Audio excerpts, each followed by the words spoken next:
Así que sin más, le dejo la palabra a Andrés, Acá. mientras siguen entrando las personas. Claro, vamos a dar unos minutos hasta las 19:05 para que vaya entrando más gente y de ahí vamos a comenzar. Así que primero que nada, un gusto que haya tanta gente, veo que hay como 30, sin contarme ni a Constanza son 29 personas, súper bueno.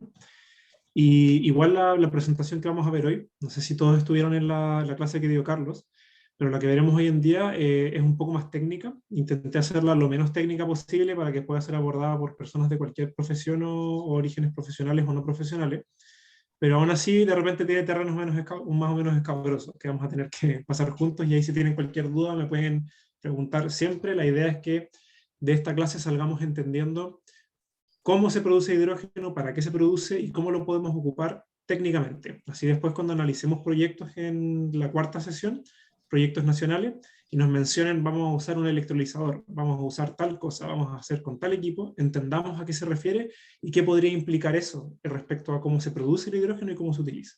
¿Ya? Así que voy a empezar a compartir. No tengo posibilidad de compartir, por si acaso. Tienes que dar permiso. Ya, ahí te dice, ahí deberías poder.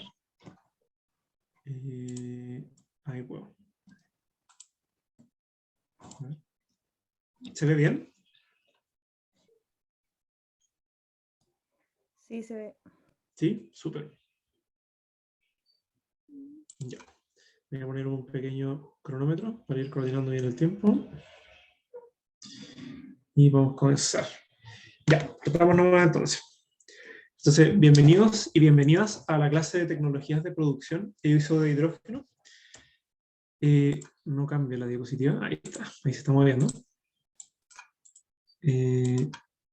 No funciona, ahí funciona. Entonces, partiendo con quién soy yo, soy Andrés Cárdenas Oyarzún, soy estudiante de sexto año de Ingeniería Civil Química en la Universidad de Chile, y actualmente también fui aceptado en el programa de Magíster en Ciencias de la Ingeniería de Mención Química de la misma universidad. Y mi área de desempeño principal ha sido el estudio del diseño y optimización de procesos, ¿ya? Procesos químicos. Y he tenido igual una bastante experiencia, por lo menos en este semestre y en el estudio que voy a hacer para mi tesis, respecto a los sistemas de hidrógeno. Así que espero poder darles el mayor conocimiento posible respecto a esta área. No me funciona la presentación. Sí. Entonces, primero, la agenda que vamos a tener en esta clase va a ser la siguiente. Vamos a hablar del hidrógeno como elemento, para entender sus propiedades como molécula y por qué analizamos el hidrógeno como un combustible. Luego, los primeros acercamientos a cómo se produce el hidrógeno, es decir, cuál fue el tipo de refinería que se ocupó para generarlo inicialmente. Después, el rol de la electroquímica, que es finalmente cómo hoy en día nosotros vamos a trabajar el hidrógeno, cómo lo vamos a producir y cómo lo vamos a utilizar. Proviene de una relación directa entre la corriente eléctrica y la química que conocemos normalmente. Después vamos a ver la electrólisis de agua, que es la forma en la cual podemos obtener hidrógeno a partir de agua de una manera renovable. Y finalmente las celdas combustibles, que es cómo podemos utilizar el hidrógeno más allá de quemarlo. ¿Okay? Entonces, el hidrógeno como elemento. ¿Por qué el hidrógeno es tan llamativo? Primero, podemos compararlo con otros combustibles. Por ejemplo, si analizamos la energía de combustión del hidrógeno, es decir, cuánta energía podemos obtener por quemar o combustionar un gramo de hidrógeno, notamos que este es 4 o 5 veces mayor que otros combustibles, como la gasolina o el gas natural. Es decir, tenemos 4 o 5 veces más energía en el hidrógeno que en los combustibles normales. Ahora, el problema del hidrógeno es que al ser un gas, y al ser el gas más liviano y de menor densidad que existe, es la molécula más pequeña de la tabla periódica, si analizamos cuánto hidrógeno tenemos por litro, por ejemplo, en un recipiente normal, en un motor normal, este queda por debajo de la gasolina o el gas natural con creces, ¿ya? Especialmente porque no es un líquido, por eso la gasolina le gana en todo aspecto. Si queremos ver esto un poquito más gráficamente, podríamos notar lo siguiente. Si un automóvil normal, podemos tener en la casa, rinde 14 kilómetros por litro, es decir, por un litro de benzina que nosotros quemamos, podemos avanzar 14 kilómetros. Para hacer lo mismo con hidrógeno, llegaríamos a requerir aproximadamente 2,04 metros cúbicos de hidrógeno, ¿ya? Y eso es más o menos gráficamente de esta forma. Si pudiéramos ver desde adelante un motor del auto normal, un litro de gasolina se mostraría aquí en la derecha, y 2 metros cúbicos de hidrógeno sería lo que está aquí a la izquierda. Entonces, en realidad, no es muy posible técnicamente tener un combustible o un almacenamiento de combustible normal de hidrógeno con un tamaño razonable, sino que queda muy grande y no podemos aplicarlo en un auto normalmente. Entonces, es posible disminuir este requerimiento de volumen trabajando con un hidrógeno a altas presiones, pero presiones que son bastante altas y en realidad es un poco peligroso trabajar con un gas que es tan fuerte como el hidrógeno, tan bueno para combustionar a presiones tan altas, porque finalmente es casi una bomba. Entonces, si vemos el hidrógeno respecto a otros combustibles, cuando comparamos respecto a su masa, es el ganador. Tenemos mucha más energía por cada gramo de hidrógeno, pero al compararlo con su volumen, es decir, con el recipiente en el cual lo vamos a guardar, es el con peor desempeño, producto de que es un gas. Entonces surge la pregunta de, bueno, si es tan complicado y tenemos problemas de almacenamiento y todo ello, ¿por qué querríamos entonces ocupar hidrógeno? Y la respuesta es muy clara. El hidrógeno, a diferencia de todos los otros combustibles que ocupamos hoy en día, es carbono neutro. Eso quiere decir que nosotros al combustionarlo, a diferencia del gas natural, a diferencia de la gasolina, que generan CO2 en sus reacciones químicas, el hidrógeno solamente nos va a dar agua y mucha energía, lo cual es algo increíble y algo que es por lo cual queremos trabajar el hidrógeno, para dejar de tener unas combustiones o usos energéticos que dependan del carbono, que son gases de efecto invernadero. Entonces, con eso, voy a revisar un poquito el chat. Hola, saludos Ana María. Vamos a ir a los primeros acercamientos de la producción de hidrógeno. ¿Ya? Esto tiene toda una historia. Y parte, aunque uno no lo crea, con la refinería de combustibles fósiles y procesos termoquímicos sobre biomasa. ¿Ya? Voy a explicar todos esos conceptos más adelante. Entonces, primero, los métodos de producción de hidrógeno se pueden dividir en tres categorías. Vamos a abordar dos en este momento. Uno son los combustibles fósiles, que son finalmente las bencinas, los petróleos que nosotros ocupamos. En su proceso de refinería, para volver los combustibles que se pueden usar, se libera hidrógeno. También se utiliza, pero se libera particularmente bastante hidrógeno. Y los otros son procesos de biomasa, donde se entiende biomasa, como por ejemplo el pasto, madera, residuos orgánicos. Todo ello se puede acumular como un concepto de biomasa, y esa puede ser quemada y puede ser trabajada para producir otros combustibles y también hidrógeno. Y eso es lo que vamos a ver ahora. Entonces, en particular, es bastante amplio, vamos a ver solamente dos. Va a ser el reformado de hidrocarburos para los combustibles fósiles y los procesos termoquímicos para la biomasa, donde termoquímico significa temperatura y química al mismo tiempo. Entonces, los combustibles fósiles, los primeros pasos del hidrógeno. ¿Por qué queremos hablar de combustibles fósiles si nos interesa el hidrógeno? Los combustibles fósiles son la opción con carbono menos renovable que existe, porque queríamos trabajar con ello. Y principalmente viene a que esta industria tiene una alta producción de hidrógeno, particularmente en el proceso de reformado, que es aumentar la calidad del combustible. Ahí además se utiliza mucho hidrógeno para la limpieza del combustible, como la desulfuración, para que no tenga azufre. Y producto de ello, toda esta refinería de petróleo tiene un avance tecnológico increíble respecto a lo que es purificar y crear hidrógeno, y nosotros podríamos colgarnos de ello para alternativas más renovables. Entonces, a grandes rasgos, ¿qué es el reformado catalítico? Es un proceso termoquímico que, mezclando combustibles de bajo octanaje, es decir, combustibles que no podemos ocupar muy bien en autos porque son un poco inestables, le aplicamos temperatura y presión y obtenemos un combustible de alto octanaje, por ejemplo la benzina, que podemos ocupar en el auto, y además se libera hidrógeno. Es decir, no solamente obtenemos un buen combustible, sino que además tenemos hidrógeno como un subproducto extra. Entonces, podemos notar que es posible extraer hidrógeno desde especies que lo contengan, ¿ya? En la Tierra, normalmente, el hidrógeno no se encuentra gaseoso. No podemos, pues muy difícil, encontrar yacimientos donde podamos extraer hidrógeno desde el piso. No es lo más normal. Pero el hidrógeno se encuentra en todos lados. Se encuentra en nuestra estructura química del cuerpo, en nuestros alimentos, se encuentra en nuestros combustibles, está en todos lados. Entonces, en ese sentido, esto nos da luces a que quizá podríamos extraer el hidrógeno de otros lados, no necesariamente de los combustibles no renovables. Entonces, la idea del reformado de combustible, es decir, la extracción de hidrógeno a partir de compuestos que lo contengan, puede ser más allá de los combustibles fósiles. Y allí viene entonces lo que se llama el hidrógeno combustible desde las biomasas, que como mencioné anteriormente, es tomar pasto, madera, todo tipo de residuo orgánico, para intentar extraer de ellos compuestos que nos interesan.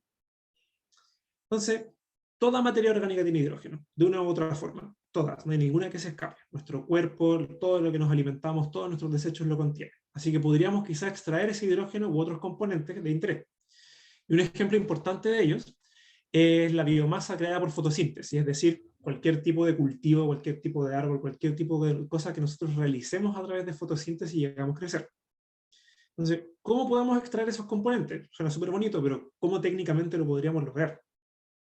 Y ahí podemos entrar en un proceso, como dije antes, hay millones, pero uno de los más clásicos es la gasificación.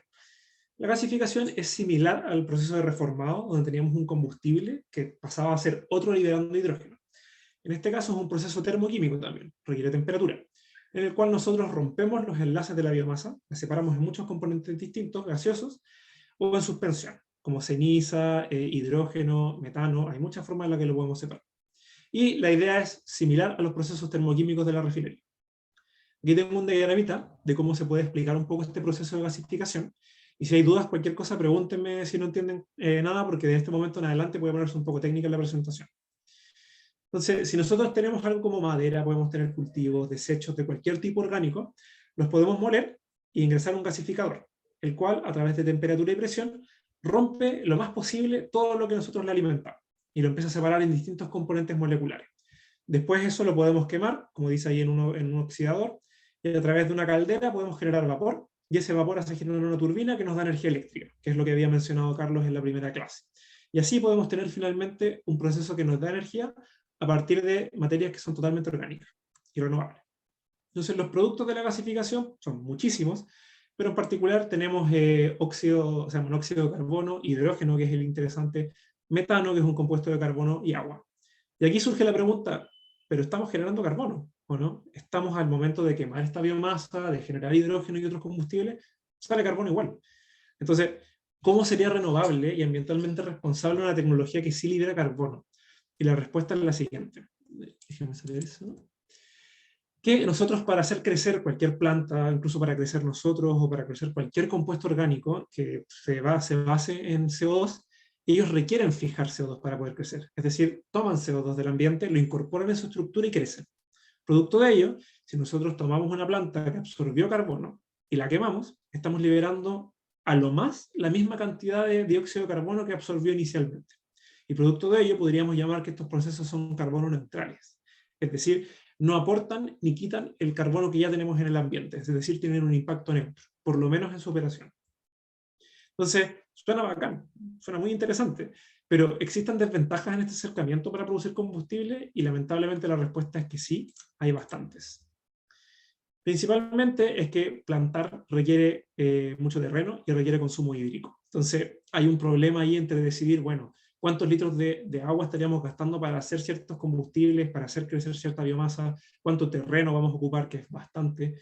Además, esto compite directamente con la industria de alimentos. Alguien podría preguntar, bueno, pero ¿por qué una hectárea de trigo la vamos a ocupar para hacer un combustible si la podemos ocupar para alimentarnos? Que es una necesidad básica mucho más grande que la energética, por lo menos hoy en día. Y además, la capacidad de producir combustibles con este método no es tan grande como lo que se puede hacer con una refinería de petróleo, lamentablemente. Entonces queda relegado quizá a una especie de proceso que puede sopesar un poco los daños de los combustibles, pero no puede reemplazar la estructura que tenemos hoy. Entonces, ¿podemos obtener el hidrógeno de otra fuente que no tenga carbono y no presente estos problemas? Y la respuesta, milagrosamente, es que sí. La tercera fuente renovable, la segunda fuente renovable, que es la tercera fuente general con la que nosotros contamos, es el agua. El agua, por su fórmula molecular, contiene hidrógeno, entonces también da luces de que podríamos extraerlo de alguna forma. Y para ello vamos a analizar, por lo menos en esta presentación, la electrólisis, que es lo más ocupado actualmente. Entonces, para ello tenemos que entrar en un terreno un poco escabroso, así que les pido paciencia y pregúntenme todo lo que necesitan, porque vamos a hablar un poco de electroquímica, ¿ya? Donde la electroquímica se refiere a cómo las sustancias químicas normales, los compuestos como el agua, el hidrógeno, se asocian con corriente eléctrica. Es decir, ¿qué pasa si yo le aplico una corriente a un compuesto químico? ¿Qué ocurre? Entonces, la motivación de ello es la siguiente. Como vimos anteriormente, la combustión de hidrógeno con oxígeno nos da agua. Es decir, tomamos hidrógeno, lo quemamos con oxígeno y nos va a dar agua y energía. Un proceso carbono neutro, ¿no es cierto? Muy ideal. Pero ¿es posible hacer el sentido contrario? Es decir, a través de agua generar hidrógeno y oxígeno, porque nosotros sabemos que si tenemos un pedazo de carbón y lo quemamos, después no hay forma de volver a hacer ese carbón a partir de lo que quemamos, ya lo quemamos y no podemos volver atrás. Entonces, ¿podemos hacer esto con el agua? La respuesta es que sí. Para ello hay que hablar de la electroquímica. La electroquímica funciona debido a que las moléculas y los átomos siempre contienen electrones, y los electrones tienen una carga eléctrica. Es decir, siempre hay una forma en la que nosotros podemos afectar las moléculas, los compuestos, los elementos, al momento de aplicarles corriente. Entonces, producto de ello, vamos a ver cómo la corriente y los campos eléctricos pueden generar cambios que son beneficiosos para el objetivo que tenemos, que es generar hidrógeno. Y ahora vamos a ir con unos conceptos técnicos que son solamente para entender y para darles herramientas para revisar quizás después más literatura, pero vamos a ir bien rápido con esto. El número de oxidación, ¿ya?, es netamente una forma de decir a este elemento le falta o le sobra un electrón respecto a cómo se encontraría en equilibrio. Entonces, por ejemplo, si tenemos una sal, la sal de mesa, que es cloruro de sodio, NaCl, y lo metemos en agua, este se disocia. Si nosotros ponemos sal en el agua, vemos que desaparece, y eso es porque se disocia en dos iones, que es un ion positivo, que tiene número de oxidación 1, positivo, y otro que tiene un ion negativo, de número de oxidación -1. Entonces lo que está diciendo es que hay un elemento que agarró un electrón de más, y hay uno que lo soltó. Entonces ahí nosotros podemos decir, pareciera que hubo un movimiento de un electrón de un lado hacia otro, de un elemento hacia otro. Pero eso no es una corriente eléctrica. La corriente que nosotros tenemos en el enchufe, por ejemplo, en la casa, son electrones que se están moviendo. Entonces, de cierta forma, pareciera que aquí hubo una especie de corriente eléctrica. Y eso es algo con lo que vamos a abordar un poco más adelante. Entonces, la oxidación, solamente como concepto, se refiere cuando una especie cede electrones. Es decir, por ejemplo, cuando el sodio le dio un electrón al cloro, se oxidó. Y la reducción es cuando hay una ganancia de electrones, ¿ya?, que sería el contrario. Con ello existen las reacciones de óxido-reducción, es decir, hay un componente que va a soltar un electrón o cierto número de electrones y otro componente que los va a aceptar, ¿ya? Y eso, hay un caso aquí, por ejemplo, cuando mezclamos metales y se oxidan. Por ejemplo, si tenemos una placa de fierro cerca del mar y vemos que se empieza a oxidar, se empieza a poner café, lo que está ocurriendo ahí es que hay un movimiento de electrones entre medio, ¿ya? Y eso no lo vemos, pero si nosotros pudiéramos extraerlos esos electrones con un circuito eléctrico, lo podríamos medir. Notamos que ahí efectivamente hay una corriente. Entonces, vamos a diferenciar dos procesos electroquímicos, es decir, dos procesos químicos que dependen de corriente, que van a ser los galvánicos, que son netamente los que ocurren de manera espontánea, que nosotros los dejamos dos componentes juntos y directamente ocurre la reacción, y procesos electrolíticos, que son procesos que no ocurren espontáneamente y nosotros tenemos que aplicar corriente para que funcione. Y ahí entramos entonces por fin a cómo funciona una pila, que nos va a dilucidar finalmente todo lo que hablaba anteriormente, cómo lo podemos aplicar para energía. Una pila normal, como una celda galvánica, la que tenemos, por ejemplo, en las linternas, se basa en lo siguiente. Tenemos dos electrodos metálicos. El electrodo se entiende como dos placas metálicas o dos placas que conducen corriente. Ellas, si nosotros las ponemos en contacto, galvánicamente, es decir, espontáneamente, van a empezar a pasar una corriente eléctrica. Y uno se va a empezar a disolver, que es el zinc, y otro se va a empezar a acumular, que es el cobre. Y cuando se nos acabe el zinc, o ya se absorba todo el cobre posible y se deposite, la celda va a dejar de funcionar y va a dejar de producir electricidad. ¿Qué es lo que pasa cuando se agotan las baterías? Las que tenemos, por ejemplo, las pilas, cuando dejan de funcionar. Entonces, con este procedimiento, que no voy a entrar en más detalle, es posible dar una corriente eléctrica y con eso podemos prender, por ejemplo, una ampolleta. Y así es como funciona todo lo que tenemos hoy en día. Todo lo que funciona en base a baterías sigue este mismo procedimiento. Entonces, en resumen de esta sección, es que una reacción con cambios de estado de oxidación, es decir, donde alguien mueve un electrón, presenta movimientos de electrones dentro. Y esas mismas reacciones entonces tienen una especie de corriente eléctrica, es decir, hay un electrón que se movió de un lado a otro. Y eso significa que esta reacción se afecta si nosotros le damos una corriente, si le aplicamos un potencial, o incluso podríamos quizá extraer esa energía eléctrica que nos está otorgando de alguna forma, como en las pilas. Entonces, ¿es el hidrógeno relacionable a estas reacciones de oxidación y reducción? Y la respuesta es sí. Y eso es algo muy bueno. Y eso abre el concepto finalmente de electrólisis de agua, que como dice su nombre, es la ruptura de agua a través de la aplicación de corriente eléctrica. Y aquí vamos a ver la relación entre el hidrógeno, el agua y la electroquímica. Entonces, como mencionamos anteriormente, hay una reacción espontánea, que es la quema del hidrógeno, que es la que se encuentra aquí abajito. Si nosotros tomamos hidrógeno y lo mezclamos con oxígeno y ponemos una chispa, esto va a directamente combustionar, generar energía y agua. Y esta reacción es espontánea, es decir, apenas aplicamos la chispa ocurre sin ningún problema y sigue ocurriendo hasta que se acaba el hidrógeno o se acaba el oxígeno. A diferencia de ello, la reacción contraria, que es de agua pasar a hidrógeno o oxígeno, no es espontánea. Y por eso mismo nosotros podemos tomarnos un vaso de agua y no nos llenamos de gases y no pasa que explota todo el rato cuando mezclamos agua con nada, porque no es espontáneo, es estable. Pero existe un cambio del estado de oxidación. No voy a explicar por qué, pero existe. Y eso implica, como vimos anteriormente, que el agua puede afectarse por una corriente eléctrica. Si nosotros le ponemos corriente al agua, algo tiene que ocurrir. Y lo que ocurre, de hecho, es que se separa el agua en hidrógeno y oxígeno. Podemos producir hidrógeno a través del agua. Entonces, la reacción que ocurriría aquí de manera simplificada es que tomando el agua y aplicando una diferencia potencial, entiéndase como por ejemplo poner dos cables con una fuente de poder en el agua, vamos a obtener hidrógeno y oxígeno. Si esto lo pudiéramos ver, sería literalmente poner los cables en el agua, vamos a ver cómo va a empezar a bajar el nivel del agua, y si pudiéramos ver los gases o acumularlos, vamos a notar que vamos a obtener hidrógeno y oxígeno en una mezcla gaseosa. Y esto es un proceso electrolítico. ¿Por qué? Porque requiere que le apliquemos corriente eléctrica, no puede ocurrir naturalmente. Entonces uno dice, ya, ok, muy bueno, podemos producir hidrógeno, pero si necesitamos aplicarle una corriente, ¿de dónde viene esa corriente? Porque hoy en día la corriente que ocupamos para el computador, donde estamos viendo esta charla, por ejemplo, o el que ilumina mi cara en este momento, viene finalmente de una planta que funciona a diésel o a carbono. Entonces, bueno, entonces si mi energía proviene de fuentes de carbono, ¿cómo yo voy a producir hidrógeno de manera limpia? Y la respuesta, como había mencionado creo Carlos en la clase anterior, es que el hidrógeno verde, como se determina, es que este es producido a través de energías renovables. ¿Ya? Por ejemplo, nosotros tenemos una planta solar que recibe energía del sol y la transforma en energía eléctrica. Podríamos ocupar esa energía para generar hidrógeno.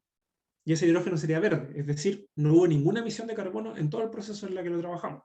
Por ende, podría ser un hidrógeno que es totalmente o de gran manera mucho más limpio que cualquier otro tipo de energía. Y uno puede decir, bueno, pero Andrés, ¿por qué queremos tener hidrógeno si el sol no está dando corriente, el panel solar no está dando corriente? ¿Por qué hacer hidrógeno? Y la respuesta es que el hidrógeno, como es un compuesto químico, como cualquier otro gas, como el oxígeno, como el helio, cualquiera de ellos, lo podemos almacenar. A diferencia, por ejemplo, de la corriente que nos da un panel solar, podemos guardarlo en baterías, podemos guardarlo en otros componentes. Ellos siempre pierden eficiencia a medida que pasa el tiempo. No sé si les ha pasado que cuando uno deja el auto quieto mucho rato y no lo prende y deja la batería sin funcionar mucho tiempo, hay veces que la batería del auto muere directamente y a pesar de que haya tenido energía inicialmente, ya no la puedes ocupar. Eso pasa igual con sistemas de almacenamiento industrial de energía, como los supercapacitadores, las baterías industriales, también tienen ese problema. Pero el hidrógeno, como gas, no lo tiene. Yo podría tenerlo guardado en un estanque infinitamente y va a estar ahí, siempre dispuesto a poder darme energía, a diferencia de estas otras tecnologías. Y es por eso que es importante hablar del hidrógeno y es por eso que es importante producirlo a través de energías renovables. Entonces, en resumen de toda esta sección, la reacción que involucra el agua, el hidrógeno y el oxígeno se puede analizar y trabajar como una reacción redox, que a grandes rasgos significa que hay un movimiento de electrones de por medio. Producto de ello, yo puedo forzar qué es lo que quiero producir, si es que es de hidrógeno hacer agua o de agua hacer hidrógeno, solamente aplicando una corriente eléctrica, lo cual es bastante cómodo. Y además es posible generar hidrógeno a partir de agua directamente. No necesitamos nada más que el agua, una fuente de poder, y podemos generar hidrógeno directamente para almacenar como una fuente energética. Entonces ahora vamos a entrar en los equipos de electrólisis de agua. Cómo se ocupan, qué ventajas tienen, cómo funcionan, y así después cuando podamos analizar en la clase final los proyectos que hay hoy en día de hidrógeno, vamos a entender cuando nos digan vamos a usar una celda PEM, vamos a usar un electrolizador, vamos a usar tal cosa. Vamos a ser capaces de decir, yo sé cómo funciona eso. Yo sé que cumple ciertas características, sé que tal vez es una tecnología menos eficiente, sé que es cara, sé que tal vez es barata. Todo eso lo vamos a ver aquí. Entonces, volvemos al concepto de la pila, porque finalmente todas estas tecnologías se basan en exactamente lo mismo. Vamos a tener metales, que van a ser metales nobles, pueden ser cobre, puede ser zinc, puede ser un montón de metales que conduzcan corriente. Y ellos van a ser los encargados de hacer las reacciones, es decir, pasar del agua al hidrógeno o del hidrógeno al agua generando una corriente eléctrica. ¿Ya? Entonces, cuando yo hable de electrodo, más adelante, significa que voy a estar hablando de algún compuesto metálico, voy a estar hablando de alguna aleación, algo que conduzca a la corriente eléctrica. Entonces, los equipos de electrólisis que existen hoy en día son muchísimos, pero los cuatro principales son los siguientes. la electrólisis alcalina, que por sus siglas en inglés es AE, la membrana de intercambio de protones, que es la PEM, que es una celda súper utilizada hoy en día, la electrólisis en óxido sólido, es decir, una celda que funciona directamente en sólido, no tiene estas soluciones acuosas, líquido, funciona directamente en un sólido, y la membrana de intercambio de aniones, que es la AM. Entonces, ¿qué es cada uno de estos? La electrólisis alcalina, como muestra la imagen, es la más simple de todas. Esto es literalmente, tenemos una fuente de poder, puede ser un panel solar, puede ser alguna especie de batería, lo que sea que genere una corriente eléctrica. Y nosotros directamente, hay un chat, se puede usar litio. Claro, se puede usar litio. El litio, de hecho, es un semiconductor que tiene buenas características. Entonces, efectivamente se puede ocupar y de hecho hay muchas más y hay algunos electrodos incluso mucho mejores que cumplen un montón de características especiales. Lamentablemente estos son súper caros.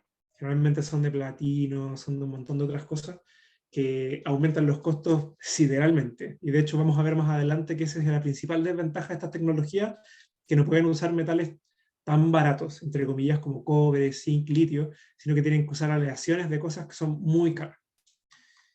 Y ahí Eduardo comentó algo respecto al extractivismo de las energías renovables, y lo voy a dejar ahí para que lo comentemos al finalizar la presentación y lo podamos discutir, ¿ya? Así que lo voy a tener en consideración.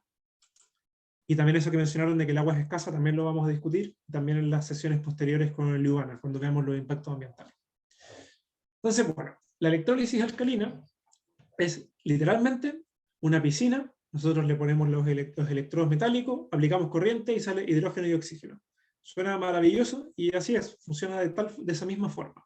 Entonces es finalmente la más fácil forma de obtener hidrógeno hoy en día.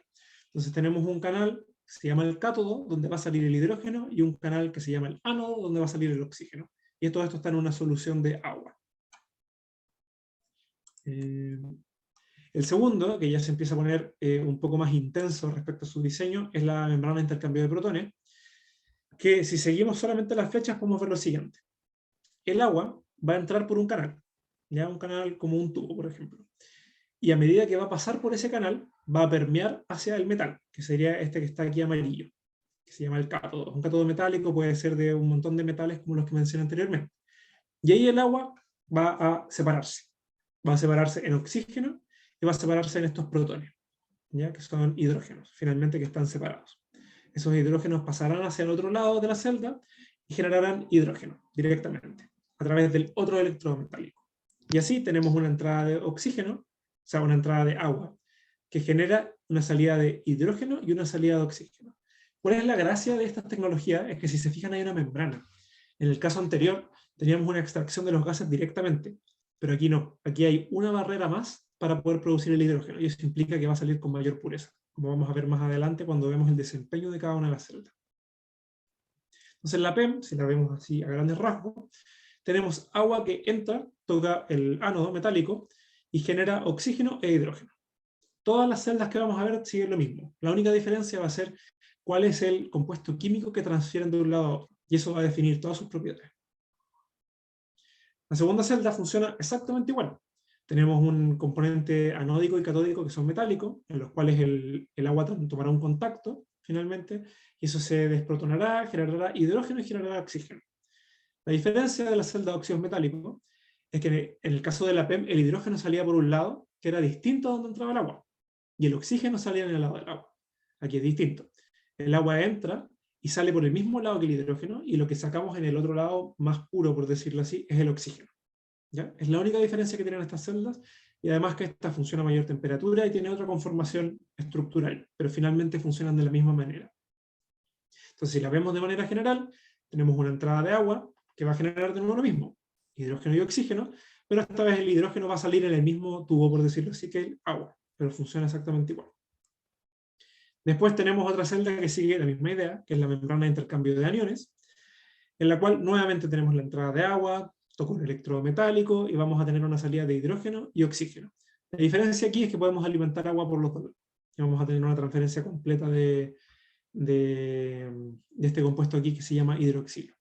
Esta celda en particular es la que pareciera tener el mejor desempeño, como teórico, es la que mejor podría funcionar, pero tiene muy poco desarrollo investigativo hasta el momento porque han encontrado complejidades técnicas, ¿ya? Entonces, la AM, que es la de intercambio de aniones, sería igual que las anteriores, solamente que pasaría a un compuesto químico distinto. Y que pasa un compuesto químico distinto implica que estas membranas son totalmente distintas. Tienen que fabricarse distintos, están hechas por distintos materiales, los electrodos metálicos también tienen que ser de metales distintos. Hay todo un desarrollo muy técnico dentro de ello en el cual no voy a entrar, porque me interesa que podamos discutir respecto a estas tecnologías más adelante en la presentación. Entonces, comparemos los tres principales equipos de electrólisis, ¿ya? Es decir, la electrólisis alcalina, que es literalmente esta piscina en la cual le metemos corriente, la PEM y la celda óxido sólido. Finalmente notamos que la electrólisis alcalina es la más simple y por eso mismo tiene un alto nivel comercial. Está muy desarrollada porque es la que tiene la operación más fácil de todas. Aún así, la PEM es comercial. Hoy en día uno puede comprar y puede desarrollar una planta industrial con una celda PEM, lo cual es muy bueno. Mientras que la celda de óxido sólido está en investigación, ¿ya? Esa todavía no tiene un nivel comercial muy amplio. Respecto a qué temperaturas trabajan, porque es importante saber en qué rangos podemos ocupar estas máquinas sin que se nos rompan, sin que se degraden, sin que se echen a perder, vemos que las dos principales tecnologías siguen más o menos la misma temperatura. 50-80 grados funcionan bien. Mientras que la celda sólida tiene una ventaja increíble en trabajar a temperaturas muy altas. Eso implica que si en algún momento tenemos vapores de agua o flujos de agua muy calientes, la celda óxido sólido no tiene ningún problema y permite hacer la reacción exactamente igual. Mientras que las dos celdas anteriores, la electrólisis y la PEM, tienen la complejidad de que no funcionan a esa temperatura. Se echan a perder, las membranas se rompen y es un caos. También en voltaje, es decir, cuánto yo tengo que aplicar de una especie de energía para producir la reacción, la celda de óxido sólido es la que menor tiene. Y también es la que tiene mayor eficiencia. Es decir, la que mejor funciona en general. Y también tiene el menor consumo necesario para hacer las reacciones. Entonces notamos que la celda de óxido sólido es la más prometedora, pero no tiene un desarrollo suficiente para ocuparlo hoy en día a nivel industrial con un poco riesgo. Generalmente, si nosotros queremos ocupar esa tecnología, nos estamos arriesgando bastante a qué puede pasar con ella. Si seguimos con otras cosas, adelantando un poco, la celda con mayor tiempo de vida es la más simple, la celda de electrólisis alcalina, porque es una piscina a la cual yo le pongo corriente, y tiene de 20 a 30 años de vida. Y la celda PEM tiene una década menos, y la celda de óxido sólido no está bien estimada porque tiene problemas técnicos para hacerlo a nivel comercial. Y la pureza es lo más importante, y aquí notamos que la celda PEM, como les mencioné, que es la que tiene esta membrana, que no permite el paso fácil de cosas hacia el otro lado, tiene una pureza que es técnicamente el 100% hidrógeno, ¿ya? Y eso es remarcable, muy, muy remarcable y muy bueno. El tiempo de calentamiento de la celda también es lo más pequeño. Eso quiere decir que si nosotros partimos, en menos de 15 minutos ya podemos estar haciendo funcionar la celda, lo cual es necesario porque si tenemos cambios, la celda que más rápido se ajusta es la PEM a esos cambios. Y la inversión más barata se la lleva la más simple, que es la alcalina, y la PEM ya tiene un costo mayoritariamente alto en comparación al resto. Entonces, si vemos las ventajas y desventajas de cada tecnología, la electrólisis alcalina es la más simple y tiene el mayor desarrollo comercial, pero también al ser la más simple es una de las menos eficientes que podemos obtener. La membrana de intercambio de protones es de la que obtienen mayor pureza y las que trabajan a mayores densidades de corriente, es decir, pueden generar más hidrógeno de manera más eficiente, pero sus componentes presentan problemas de durabilidad y son bastante caras. Y las electrólisis de óxido sólido, que son estas celdas sólidas que funcionan directamente sin estas membranas, pueden trabajar a altas temperaturas, es decir, que podemos acoplar esto a procesos que tengan vapores calientes, que tengan un montón de esas complejidades de alta temperatura, pero lamentablemente no tiene un desarrollo tecnológico suficiente para poder aplicarlo a un nivel industrial de manera segura o de manera que no tenga un riesgo de echarse a perder la operación, de no funcionar. Por ende, no tiene mucha cabida en el mercado, por lo menos hoy. Y la membrana de intercambio de iones, que no la comenté anteriormente, teóricamente es la mejor de todas, se tiene mucha esperanza en ella, pero le falta mucho desarrollo tecnológico, mucho desarrollo comercial, y su membrana es la menos estable de todas y tiene bastantes complicaciones, por lo cual queda un poco relegada al ámbito investigativo más que al ámbito industrial. Entonces, en resumen, tenemos muchas tecnologías, yo solo presenté 4, pero hay muchas más, para la producción de hidrógeno a través del agua. Y estas se basan siempre en lo mismo, como una pila. Yo voy a aplicar una corriente y voy a generar la reacción. Entonces la producción de hidrógeno puede lograr altas purezas, pero presenta costos que son elevados, y como yo creo que se dieron cuenta, las operaciones son más complejas que prender una mecha y quemar un combustible. Son bastante más complicadas las tecnologías. Entonces, ya comentamos entonces cómo yo puedo producir hidrógeno. A través de todas las maneras que mencioné antes. Podemos quemar, podemos producir hidrógeno a través de biomasa, de combustible no renovable, podemos hacerlo a través de agua con las tecnologías que mencioné. Pero queda la pregunta de, bueno, ¿el hidrógeno podemos ocuparlo también de otra forma? Porque ya, si lo tenemos, ¿cuál es la mejor forma de usarlo para hacer energía eléctrica, que es lo que nos interesa? Y ahí viene el concepto de celdas combustibles, ¿ya? Que son las maquinarias o los equipos que se utilizan para generar corriente eléctrica a través del hidrógeno, sin la necesidad de combustión. Y esto es un tema muy importante. Y uno puede preguntar, bueno, pero ¿por qué no quiero combustionar el hidrógeno? Si al inicio de la presentación partí mencionando que el hidrógeno es un combustible súper fuerte. Yo puedo prenderle una mecha y es súper explosivo y tiene un comportamiento muy de dar energía una vez que yo lo quemo. ¿Por qué no querría hacerlo? Y lo primero es que el hidrógeno efectivamente es un gas tan inflamable que es un poco riesgoso quemarlo por sí solo. ¿Ya? Es una reacción bastante explosiva y bien, bien difícil de controlar. De hecho, cuando uno quema hidrógeno, generalmente viene con una mezcla de otros gases para sopesar esa inestabilidad. Y además la eficiencia de la combustión es baja. La eficiencia de la combustión ronda aproximadamente un 30%. Es decir, de toda la energía que mostré al inicio, en realidad podemos obtener solo un 30%, lo cual no es muy óptimo y quizá querríamos tener otras tecnologías para alcanzar una mayor eficiencia. Y allí volvemos de nuevo a la maravillosa opción electroquímica que no nos deja de seguir, la cual, al revés que en el caso en que producíamos hidrógeno a partir de agua, nos está permitiendo ocupar ese hidrógeno para producir agua y tener una corriente eléctrica. ¿Ya? Y si recuerdan, anteriormente nosotros le dábamos corriente al agua y generábamos hidrógeno. Podemos hacerlo de manera contraria. Podemos tomar agua, extraer corriente, ¿ya? Desde esa agua y generar hidrógeno. Podemos extraer corriente desde el hidrógeno, disculpen, generando agua y obteniendo la corriente eléctrica que necesitamos, porque las reacciones pueden ir para los dos lados. Y además esta es espontánea, no requerimos aplicarle ningún tipo de energía. Y la gracia de todo esto es que las tecnologías que mencioné anteriormente, que son bastante complicadas y cuesta un poco entenderlas a primera vista, son exactamente las mismas para producir hidrógeno como para utilizarlo. ¿Ya? La diferencia es que cambia el lado para dónde va la reacción, de agua a hidrógeno o de hidrógeno a agua. No hay muchas otras diferencias. Entonces se pueden hacer las mismas tecnologías, específicamente la PEM, por ejemplo, es una de las más utilizadas como una celda combustible. Los productos de la reacción siguen siendo carbono neutros, solamente agua, lo cual es el valor principal del hidrógeno. Y lo más interesante es que obtenemos directamente energía eléctrica. Si nosotros tenemos una planta de combustibles fósiles, como las que nos dan la luz que tenemos hoy en día en la noche, ellas requieren de un proceso más complicado. Nosotros quemamos combustible, quemamos carbón, con eso calentamos agua, esa agua pasa por unas turbinas que giran y hacen energía eléctrica. Entonces, es un proceso bastante complejo para obtener la luz que tenemos hoy en día en la ampolleta aquí arriba de mi cabeza, por ejemplo. Pero una celda combustible generaría esa corriente eléctrica directamente.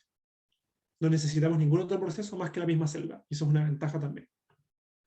Entonces, las celdas combustibles, ¿qué equipos son y si es que se han ocupado hoy en día para algún caso de aplicación?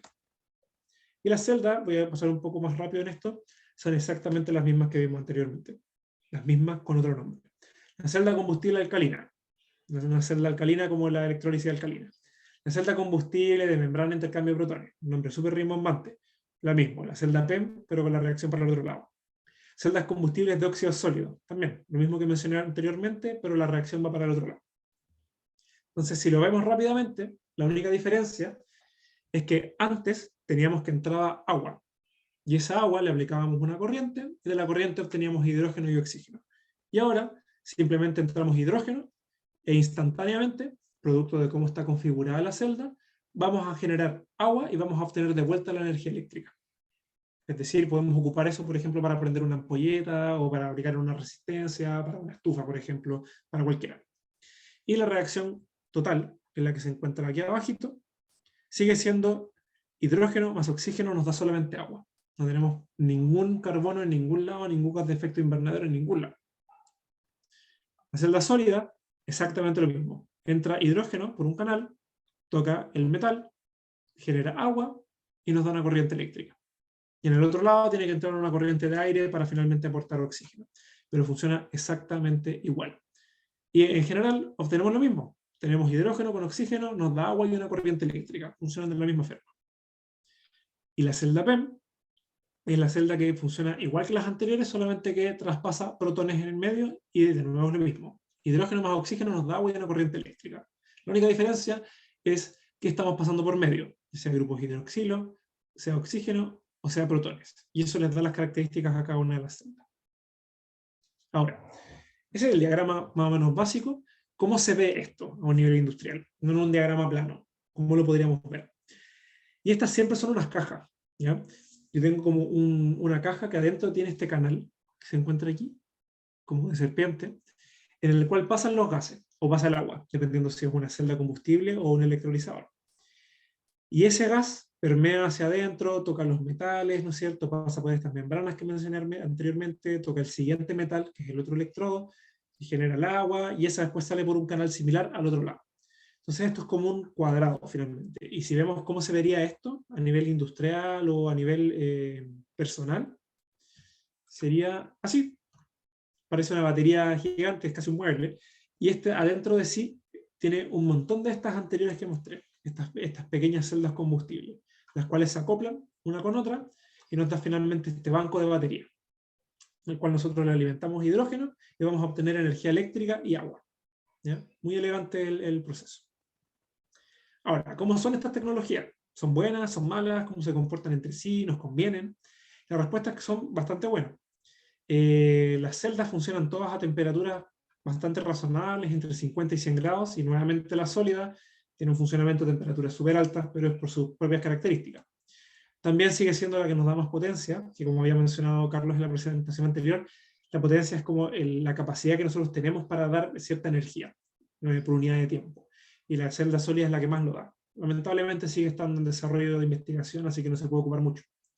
La eficiencia, sí, eléctrica, es decir, cuánta energía efectivamente me da, más alta es la de la celda más simple, que es la de electrólisis alcalina. O sea, no la de electrólisis alcalina, la que es similar a la electrólisis alcalina.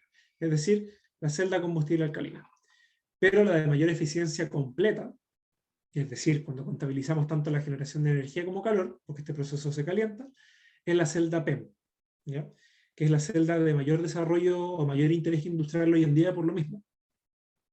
Entonces, comparemos estas celdas con otros equipos que generan corriente eléctrica y potencia que nosotros conocemos, como los motores diésel, los generadores de turbina, las celdas fotovoltaicas, las turbinas de viento y las celdas combustibles, que son las que estamos estudiando. Notamos que la capacidad de generar potencia es menor, lamentablemente. Todo lo que es un motor diésel, lo que es un generador de turbina, de un proceso a carbono, por ejemplo, tiene una capacidad de generación de energía mayor, el doble, más o menos, que lo que tendría una celda combustible. Pero la celda combustible tiene mejor desempeño que una celda fotovoltaica o una turbina de viento. Entonces se presenta de nuevo como una mejor alternativa. Y además, en eficiencia, como mencioné, al no estar quemando combustible, sino que le estar haciendo un proceso electroquímico, tenemos una eficiencia muchísimo más alta, ¿ya? Aproximadamente el doble, ya que en vez de tener un proceso en que calienta agua y que quema y que se genera una turbina, obtenemos directamente corriente eléctrica, y por eso la eficiencia es mucho mayor. Lamentablemente, como siempre pasa, los costos económicos son muy altos, ¿ya? El CAPEX, que es el costo de inversión, como por ejemplo comprar el equipo, es un orden de magnitud o 10 veces más grande que el de las otras tecnologías, particularmente las que son nuestros competidores, que son las de combustibles fósiles. O sea, ahí tenemos un problema económico. Y el OPEX, que es la operación, es decir, cuánta plata me cuesta mantener este equipo, hacerlo funcionar, también es más alta para el caso de la celda combustible que para los otros. Entonces, tenemos complicaciones económicas a pesar de ser una buena alternativa técnicamente. Ahora, ¿eso para los proyectos? Es decir, se cumple esto de que si algo es económicamente menos óptimo, gano menos plata, no lo voy a hacer. Y es muy bueno poder decir que no. Eso no es el caso. Especialmente en Europa se han aplicado varios proyectos de hidrógeno y uno es el proyecto CUTE, que es el proyecto para transporte a base de hidrógeno, que creo que fue en Alemania o en Inglaterra, no recuerdo muy bien, pero fue en alguno de estos dos países. Y estos buses funcionan con celdas combustibles que tienen catalizadores de platino. Como había preguntado antes, creo que era Ana María, estamos trabajando con el litio, ¿no es cierto? El litio es un metal que está bien disponible, puede ser relativamente barato, pero no funciona muy bien. Y tuvieron que aplicar catalizadores de platino, es decir, electrodo de un metal que es bastante caro y es bastante noble. tenían almacenamiento en estanques de alta presión, de 350 bar, dentro del mismo bus, que uno puede preocuparse, ¿no es cierto?, decir como, pucha, parece ser un poco peligroso, pero ha habido un avance súper bueno respecto a la seguridad de los tanques de almacenamiento de hidrógeno y pudieron hacer un motor de ellos. Así de seguro está hoy en día. Tenía una autonomía de 300 kilómetros, que es bastante más de lo que un bus normal. O sea, funcionaba técnicamente muy bien. Y los costos volvieron a ser un problema, pero lo hicieron igual. El costo era 24 veces más caro que uno de gasolina, en el rango de 2001-2006. Pero finalmente, mediante apoyos estatales y iniciativas privadas, dijeron, no, es un proyecto que vale la pena, y lo aplicaron igual y funcionó. Se diseñaron, además de los buses, se diseñaron también lugares dentro de la misma ciudad donde tú podías abastecerte de hidrógeno. Y lo más interesante es que no es como, por ejemplo, la bencinera, que nosotros vemos que le vienen a cargar benzina, y eso ¿cómo se llama? Esos buses que traen, o esos camiones que traen la benzina y las gasolinas, tienen que pegarse unos tramos más o menos grandes, vienen de refinerías en la quinta región o de otros lados del mundo, y hay todo un costo de transporte y contaminación de transporte. Eso aquí no pasaba, porque directamente podíamos producir el hidrógeno que iba a ocupar en la misma estación de benzina, porque necesito agua. Yo le pongo agua y empiezo a generar hidrógeno, alimento mi estanque, echo a andar el motor y libero esa agua nuevamente al medio ambiente, al ciclo del agua, finalmente. Entonces, es una iniciativa circular, renovable, que tuvo un buen impacto en Europa, a pesar de lo caro que era el proyecto, se aplicó igual.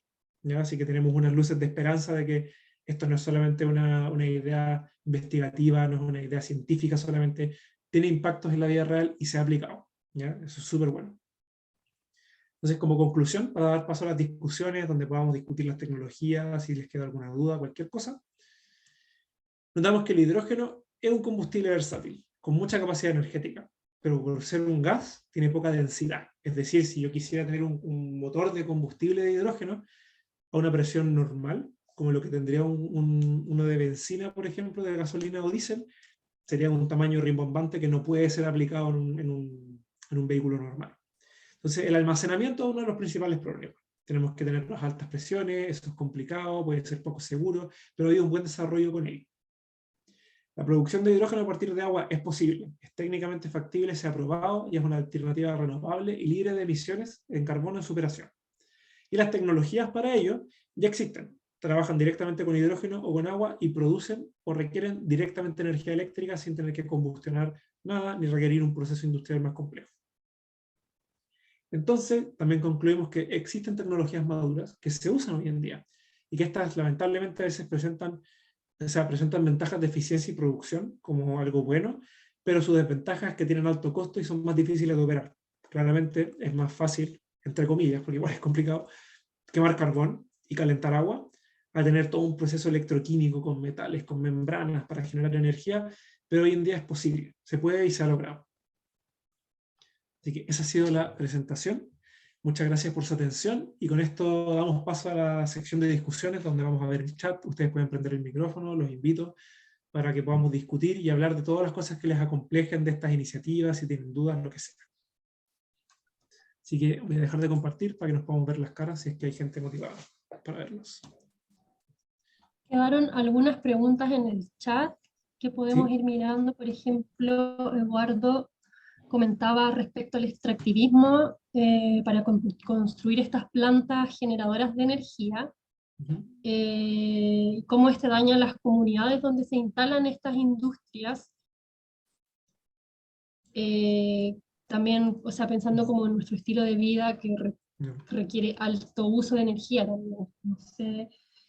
Y también Eric comenta sobre el agua como bien escaso. Sí. Y Magdalena preguntaba por la gasificación, los volúmenes de biomasa. ¿Qué volúmenes de biomasa, residuos orgánicos, excedentes de productos agrícolas o consumo familiar se requiere para la pacificación? Pensando en una planta, por ejemplo, municipal, para lograr producir una cantidad razonable. Y ahí llegó dos preguntitas. ¿Cuáles son las tecnologías? Ya, voy a responderle primero a Gerardo, ¿era? Eduardo Eduardo preguntó. es una pregunta muy interesante, Eduardo, y de hecho es un tema que va a abordar Liubana, que está aquí a mi derecha, no sé dónde la encuentran, en la próxima sesión, porque tienes toda la razón. Nosotros, por ejemplo, para hacer una celda PEM, que tiene metales, tiene electrodos, tiene un montón de cosas, ¿de dónde sacamos esos metales? Tenemos que minar, ¿no es cierto? Los metales vamos a encontrarlos finalmente dentro de la Tierra. Por ejemplo, los canales que tienen a los lados, que son, por ejemplo, también de metal, de acero, o los cables de cobre, tienen que venir de algún lado y tienen que venir finalmente de un extractivismo, es verdad. O sea, no nos escapamos de eso en esta dimensión. Pero lo bueno es que finalmente es una opción para mitigar muchísimo el impacto, ¿ya? Estoy de acuerdo contigo que una cosa importante también que tenemos que hacer, y podemos trabajarlos todos aquí presentes, es cambiar nuestro estilo de vida, ¿ya? Porque finalmente el extractivismo, el consumismo, es lo que nos ha llevado principalmente al problema que tenemos. Hoy en día la energía claramente es algo que no podemos no tener energía. Nos ayuda, por ejemplo, en los hospitales, nos ayuda para producir los alimentos que consumimos, para darnos el calor que necesitamos en algunos países para sobrevivir el invierno, sobrevivir el verano, limpiar agua. O sea, no podemos prescindir de dicha energía. Entonces hay que encontrar alguna forma, la mejor posible, para poder abordar eso y también realizar un cambio en nuestra vida, en cómo vivimos finalmente. Así que estoy muy de acuerdo contigo que es un tema, pero es el paso adelante más fuerte que podríamos dar, diría yo, en este momento. Porque también cambiar la noción antropológica de la gente y su cultura, yo diría que es bastante más difícil que hacer una celda PEM, de verdad. Yo creo que es mucho más difícil. Se puede, pero hacer los dos esfuerzos es importante. Y también decías que hay que dejar de utilizar combustibles fósiles si no nos freemos y hay que cambiar el estilo de vida. Y esa es la idea del hidrógeno, Eduardo. Para eso lo estamos desarrollando y ahí hay que apoyar todos para ver cómo hacerlo lo mejor posible. Sigamos con la pregunta de Eric, o el comentario, que el agua es bien escasa. Toda la razón. De hecho, parte de los problemas incluso también de las energías de biomasa, que le voy a comentar después más abajo en la segunda pregunta, era que efectivamente ocupan agua. O sea, estamos súper condenados a que todos los procesos que requerimos ocupan agua. Entonces, la pregunta es, bueno, ¿por qué yo no querría usar agua para hacer una plantación, por ejemplo, y con eso hacer energía? Porque pierdo más agua. Es menos eficiente, tengo que hacer un regadío, tengo que hacer crecer las plantas, no sé si puedo captar toda esa agua, después tengo que quemarlo, tiene una eficiencia más baja. Finalmente, como si queremos analizar como cuánto combustible o energía estamos haciendo por agua utilizada, tiene un desempeño cuestionable, ¿ya? Mientras que si nos vamos, por ejemplo, al hidrógeno, efectivamente es como, oye, pero estoy ocupando agua para hacer combustible. Sí, efectivamente, pero cuando yo ocupe ese combustible, el agua va a volver al ciclo del agua. Ahora, ahí hay una simplificación importante, que si aquí hay alguien que estudia meteorología o algo así, puede que me quiera pegar, que el ciclo del agua no es como que yo vuelva el agua al ambiente y tengamos la misma agua en todos lados. Efectivamente es un ciclo más complejo. Pero finalmente, si vemos el neto de la operación, si yo ocupo 1 gramo de agua, voy a generar 1 gramo de agua de vuelta cuando lo queme, aproximadamente. Entonces, a pesar de que sea escaso, la voy a recuperar de alguna forma u otra. Y ahí después quizá con Liubana vamos a ver, ¿pero dónde la recupero? ¿Qué pasa con esa agua? ¿De verdad es tan sustentable? ¿Qué problemas tendremos con eso? Lo vamos a ver en el tercer módulo. Andrés, qué interesante en el caso de la gasificación. ¿Cuántos volúmenes de biomasa? Esa pregunta es súper difícil, porque dependerá totalmente de qué biomasas son, cómo están conformadas, de dónde vienen. Lo que sí te puedo decir es que existen iniciativas de producción de combustibles municipales. Eso hay, y es posible. Por ejemplo, en Argentina, si mal no recuerdo, hubo un proyecto súper interesante, que hay un montón de otras cosas más allá de gasificar. De hecho, gasificar puede ser un poco complicado. En Argentina hubo un proyecto de transesterificación, que es la producción de diésel, finalmente, a partir de aceite. Aceite de planta, aceite usado, el que hacemos la sopaipilla, ahora que hace frío, todo eso, lo podemos ocupar para hacer combustible. Y hicieron unos camiones, me acuerdo, grandes, los cuales iban paseándose por distintas partes de Argentina y ahí mismo hacían el combustible. Tomaban el aceite, lo agarraban, lo dejaron un rato, son como 5 o 6 días, dependiendo de qué hagan, y podían generar un diésel que uno podía ocupar. O sea, es posible, se puede. La complejidad de todo ello es que siempre compite, como mencioné antes, siempre el tema de ocupar residuos, de ocupar cualquier cosa, siempre es un problema porque partiendo hay que transportarlo. Y si uno pregunta como, bueno, hay que mover entonces un residuo de tal municipalidad para algún lado, no sé qué, yo puedo preguntar, ¿cómo lo vas a mover? Con un camión. ¿Y un camión a qué? A diésel. Entonces, nuevamente caemos en el círculo vicioso de, pucha, entonces tiene que estar lo suficientemente cerca para no contaminar tanto. Y ahí se arma un enrollo súper complicado. porque tiene que estar a cierta distancia, y se ha comprobado incluso que a veces plantas de biocombustible, para producciones de este estilo que me mencionas tú, que yo comenté, son peores para el medio ambiente que una refinería de petróleo. Eso ha pasado. Por todo el transporte, por toda la logística que hay de por medio, termina siendo peor. Entonces, no es la panacea, es una buena opción, pero es súper compleja y es muy difícil asegurar que estemos haciendo las cosas bien. Pero se puede, se ha hecho. De ahí, si quieres, me puedes después enviar un mail y te puedo comentar quizás ciertas alternativas, hablarte de otros procesos y todo. Hay muchísimos, hay bastante. En Chile igual había iniciativas de ellos, si mal no recuerdo. Magdalena pregunta. Gracias. Vale.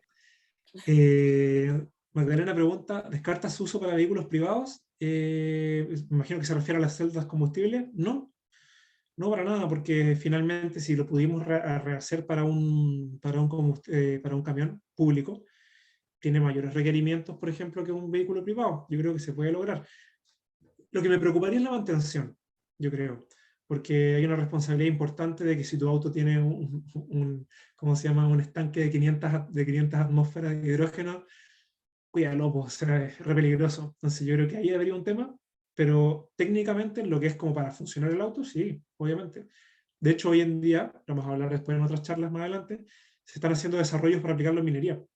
Por ejemplo, en todas estas maquinarias pesadas, gigantes que ocupan diésel en minería, quieren meterle hidrógeno para dejar de producir carbono. ¿Sí? Entonces, se puede. El dilema para mí, y quizá un experto pueda opinar distinto, es la seguridad. Yo no me sentiría muy seguro con un auto de hidrógeno hoy, pero se puede.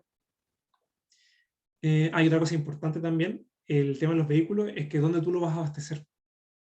Porque claro, yo voy a ir a la bencinera a la esquina, y le pongo diésel, le pongo la 95, 93, 97, puedo comprar queroseno, lo que sea. Pero hoy en día en Santiago, si me compro un auto de hidrógeno, ¿dónde le pongo hidrógeno? No hay, ¿no es cierto? Falta un mercado de hidrógeno. Y eso es algo que también vamos a abordar más adelante, cuál es la estrategia a nivel país para solucionar ese problema.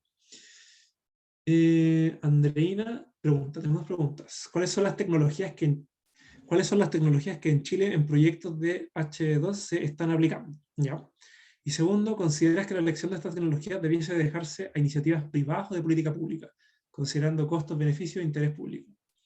Son súper buenas preguntas. Las tecnologías que más se están aplicando, de lo que yo entiendo, son PEM y electrólisis alcalina, que son las más usadas. Y finalmente se está haciendo un desarrollo tecnológico industrial importante, ¿no? Aunque también es bien riesgoso meterse en este como negocio del hidrógeno, es mucho riesgo porque no hay mercado y uno se lanza, ¿no? Dice, ya vamos a hacer funcionar esta cuestión, le vamos a meter plata y vamos a ver si funciona en unos años más. De verdad es así. Pero aparenta ser súper bueno y súper rentable a futuro porque muchos países lo están haciendo, no somos los únicos. O sea, en Europa está lleno. China también le está dando con todo el tema del hidrógeno, Estados Unidos también. Entonces, tiene futuro y en Chile las tecnologías que estamos aplicando también. ¿Ya? Y dice, ¿consideras que la elección de esta tecnología debe dejarse o privados o públicos? Yo creo que es una mezcla. ¿Por qué? Porque bajo iniciativa pública, partiendo de estas tecnologías son carísimas. Son carísimas. De verdad que una planta de producción es muy, muy cara, requiere mucho trabajo, mucha ingeniería, y yo creo que ni capitales privados ni públicos por separado son capaces de hacer toda la inversión que hay que hacer con todas las complejidades que hay que hacer. Hay concesiones territoriales importantes. No hemos entrado aquí todavía a hablar de qué pasa con las comunidades, que creo que lo había preguntado Eduardo más arriba y que se me lo salté, no podemos hablar ahora. Se requiere terreno, se requiere poner la planta en algún lado, y eso requiere una iniciativa pública, requiere una evaluación social pública. Un privado no puede llegar y decir, voy a instalar en Magallanes 50 hectáreas, voy a poner mi planta de hidrógeno, voy a ocupar agua. No, tampoco podemos cometer esa responsabilidad. Entonces, tiene que haber un manejo público-privado, tiene que haber. ¿Sí? Y se está haciendo, por ejemplo, los proyectos que hay en el sur, que hay en el norte, son todos una mezcla público-privada bien de harta épica. Son bastantes grupos empresariales súper grandes, muchos de ellos son de petróleo incluso, que se están metiendo en esto para poder generar hidrógeno y seguir teniendo una producción de combustibles junto al Estado. Así que yo diría que es la mezcla de los dos. Y el apoyo de todos es necesario, también de la población. Excelente exposición, muchas gracias, Caterina. Mi consulta es la siguiente, tenemos harto tiempo. En Hualpén hubo un proceso de reubicación de 180 vecinos en la cercanía de 150 metros de un lugar de almacenamiento de hidrógeno. Ya. Por tanto, ¿se recomienda que la producción del mismo sea colindando a centros urbanos? Es súper buena pregunta. Dependerá, yo creo, de la magnitud y de cómo lo queramos almacenar. Y esto en realidad es para cualquier proceso industrial. Siempre en toda industria está organizada por personas, está manejada por personas, está hecha con maquinaria hecha por personas. Y siempre pueden haber fugas, siempre puede haber algún accidente, está plagado de eso, siempre, en todos lados. Entonces, cuando hacemos parques industriales, cuando hacemos cosas que tienen mucho tamaño, es más probable que fallen, porque hay más condiciones a considerar y más compleja la operación. Entonces, puede que no pase nada, puede que sea súper fácil o súper bueno tener, por ejemplo, una planta de hidrógeno chiquitita en una bencinera dentro de la ciudad.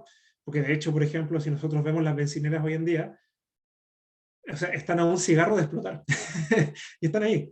No tiene que apagar el teléfono, apagar el motor, hay un montón de medidas de seguridad y funcionan de lo más bien.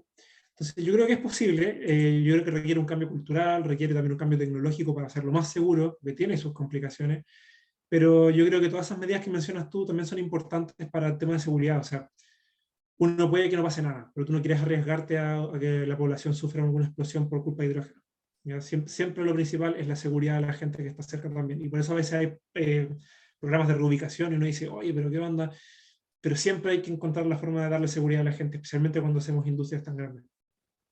Ojalá te haya respondido la pregunta. ¿Existe alguna experiencia que se inicie con agua residual? Súper buena pregunta, Eric. El dilema con el agua residual, hay estudios, bastantes estudios. El dilema con el agua residual es que es muy, muy sucia para hacer hidrógeno. Nosotros, si queremos hacer estas celdas que yo te mencioné, que son como unos cuadrados, si te fijaste son chiquititos, tienen canales, tienen membrana, un agua sucia tapa eso, lo tapa, lo ensucia, te rompe las membranas, te ensucia los metales, te puede hacer reacciones incluso, porque también no solamente el agua reacciona, los componentes dentro del agua, las sales, otros componentes orgánicos, materia orgánica, incluso si yo le meto corriente también va a reaccionar. Y eso es una caja Pandora. Puede ser terriblemente destructivo y puede destruirte el equipo instantáneamente o simplemente no funcionar. Entonces, para hacerlo con agua residual habría que purificarla bastante. Y hay estudios para ello, ¿ya? Por lo menos para celdas PEM, celdas como las que mencioné yo. Pero quizás si te interesa, hay medidas biológicas importantes para hacer hidrógeno de agua residual. ¿Ya? El hidrógeno también lo pueden producir los microorganismos. Y ahí hay un montón de iniciativas que son bien de investigación, no de aplicación, pero que buscan como limpiar el agua y al mismo tiempo producir hidrógeno con ciertas bacterias especializadas. Es súper interesante. Yo soy químico, así que de biotecnología no entiendo nada, pero sé que son súper buenas iniciativas. Y si te interesan, las puedes buscar, me puedes enviar un mail y yo te puedo dar más información.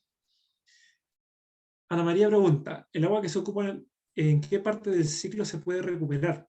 Sería al inicio, la ocupamos para generar el hidrógeno y después se recupera cuando el combustible es ocupado. Es decir, cuando el motor o sea cual sea la tecnología que ocupemos para volver a ocupar el hidrógeno, lo genere, se libera el medio ambiente. Entonces ahí está lo que es un poco extraño, porque uno dice, bueno, se libera el medio ambiente y se va al ciclo del agua, pero uno no entra en el detalle. Por ejemplo, bueno, pero si yo saco agua de Magallanes, por ejemplo, y lo ocupo para un combustible, o sea, para hacer combustionar hidrógeno, por ejemplo, en el norte del país, ¿quién más asegura que esa agua va a volver a Magallanes? ¿No es cierto? Es complicado, o sea, en neto, nosotros no estamos gastando agua, pero no estamos determinando de dónde va y a dónde viene, geográficamente. Y eso es una complicación que vamos a mencionar con Luivana en el otro módulo y vamos a discutir, porque es una problemática real, ¿no? Que no tiene una solución hoy en día muy clara. Tengo que salir, muchas gracias. Gracias a ti, Eduardo, por la pregunta, estuvo muy buena. Muchas gracias, sí, no te preocupes, Magdalena. Y Ana María, ¿dónde se almacena hidrógeno verde? ¿Existe protección de alta seguridad? Lo digo también por Chile, de acuerdo a nuestro sistema de realidad sísmica. Súper buena pregunta. Chile en particular es súper buen país en desarrollo de seguridad sísmica. Pero felicitado mundialmente respecto a ello, en infraestructura y en un montón de cosas. Entonces, yo desconozco cuál es exactamente la infraestructura para guardar hidrógeno. Yo sé que son tanques a presión, por ejemplo, es una, pero también hay medidas que no requieren altas presiones. Por ejemplo, imagina una esponja, por decirte. La esponja nosotros le echamos a correr agua y absorbe, y uno es como, oye, esta cuestión está pero tragando agua así como a destacho, y es más, absorbe más volumen de agua que el mismo volumen de la esponja, y es como, pero ¿cómo es esto posible? Eso se puede hacer también con hidrógeno. Hay cosas para guardar en grafeno, hay un montón de desarrollo, y son más seguros también, pero están en investigación, pero se pueden aplicar a futuro. Y hoy en día los tanques de alta presión igual son seguros, los han trabajado bien para que sean lo más seguros posible. Así que sí podríamos aplicarlo para nuestra realidad sísmica, porque tenemos un buen desarrollo en seguridad sísmica. Caterín, muchas gracias, gracias a ti.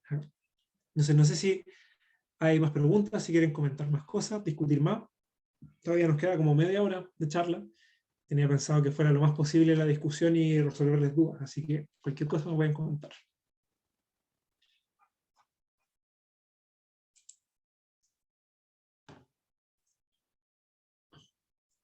O si quedaron dudas también de la presentación.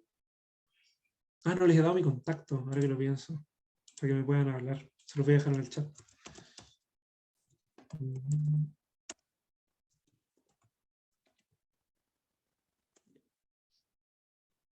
Gracias, Mario. Gracias a ti por el comentario. Ese es mi mail, ¿ya? Así que si tienen dudas de todo lo que es la tecnología de producción, me pueden preguntar a mí. Hay áreas en las que no me manejo mucho, como lo biotecnológico, quizá en el impacto ambiental, ahí sería mejor que se refirieran a Olivana, pero cualquier cosa yo les puedo dar información y todo, su disposición total.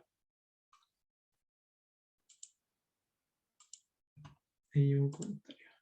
Muchas gracias, Andrés. Gracias por el comentario, Martina. No te preocupes. Igual a ti, Fiorella. También llegan. Llegando todos. Vale, Martina. Gracias. Los dejo al tiro invitados, ahora que surgieron todas estas dudas respecto como, oye, y el agua, y los combustibles fósiles, y el extractivismo. Les dejo muy recomendados que vayan a la charla de Libana, en serio, y que también vayan después a la cuarta charla que haremos para discutir los proyectos in situ que se van a hacer en el país, para que puedan tener toda la noción de qué está pasando hoy en Chile y el esfuerzo mundial que se está haciendo para mejorar la situación de los combustibles fósiles. Pablo tiene una duda. Llegó un poco tarde, ¿el agua utilizada debe ser dulce? ¿Agua de mar no sirve por sus sales? Súper buena pregunta, Pablo. Claro, el agua de mar es compleja porque al tener muchos iones, como sal disuelta, pueden tener magnesio, pueden tener un montón de cosas, y también tienen microorganismos, que no se nos olvide. Al pasarla por una celda para aplicarle corriente puede ser desastroso, porque lo que pasa es que, por ejemplo, uno puede producir óxidos metálicos, o podéis producir aleaciones metálicas o ciertas sales que se pueden incrustar en las membranas, pueden incrustarse en los equipos, y es terrible, y de ahí limpiarlo es carísimo y no hay opción. Entonces, el agua tiene que tener un cierto nivel de pureza, ¿ya? El agua de mar tal cual no sirve, puede que un agua de pozo de buena calidad sirva, pero igual siempre es recomendable hacerle un tratamiento, porque averiar una máquina de electrolisis no es algo que quieras ni para tu bolsillo ni para tu mente, porque arreglarlas de verdad que es muy difícil. Así que claro, siempre contabilizan, por ejemplo, potabilización de agua y desalación, si van a usar de mar. Y hay todo un tema energético ahí, porque nosotros necesitamos energía para desalar agua. Esa energía no puede ser fósil, pues no podemos tener un motor diésel haciendo la desalinización, sino ¿para qué tenemos la planta de hidrógeno? Y también tenemos que ocupar energías renovables y hay todo un desarrollo de eso. Así que buena pregunta. Y dice, me perdí la clase anterior, ¿hay posibilidad de recuperarla? ¿Y por qué me dio? De recuperar el hidrógeno, recuperar el agua. Si me puedes escribir de nuevo eso para responderte bien y no responder cualquier cosa, lo aprecio, Ana María. Como Creo que recuperar qué. no sé si se refiere a la clase, a ver la clase anterior. Las clases se están subiendo todas a Ya. YouTube. Por si acaso, en el YouTube de ONG FIMA pueden ir encontrando las clases anteriores, las clases de los otros cursos y de las versiones del año pasado también, así que ahí pueden revisar el material de las clases anteriores. Bueno, muchas gracias por la aclaración. Estaba respondiendo a cualquier cosa. Me tienen que aclarar. Renzo, súper buena pregunta. Renzo comenta que una de las dimensiones del extractivismo es la falta de encadenamiento productivo que den valor agregado a la exportación de productos. En ese sentido, ¿qué posibilidades de encadenamientos productivos crees que existen y cuáles son las posibilidades de agregar valor a través de la investigación del país? El plan de hidrógeno nacional, su objetivo total es producir el hidrógeno verde más barato del mundo. Ese es su lema. Ese es, pero su gold standard es su visión. Entonces, no habla mucho de productos de valor agregado, ¿no? Pero sí hay una transición importante entre hacer lo que estamos haciendo hoy y producir hidrógeno, ¿ya? En las plantas de producción hoy en día también están considerando hacer amonio, están considerando hacer otro tipo de combustibles mediante captación de CO2.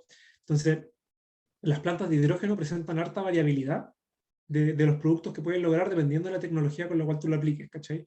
Yo no entré en eso aquí porque estaríamos en una clase de 10 horas, pero en la cuarta charla que vamos a hacer, ahí podemos mencionar un poco lo que hablas tú.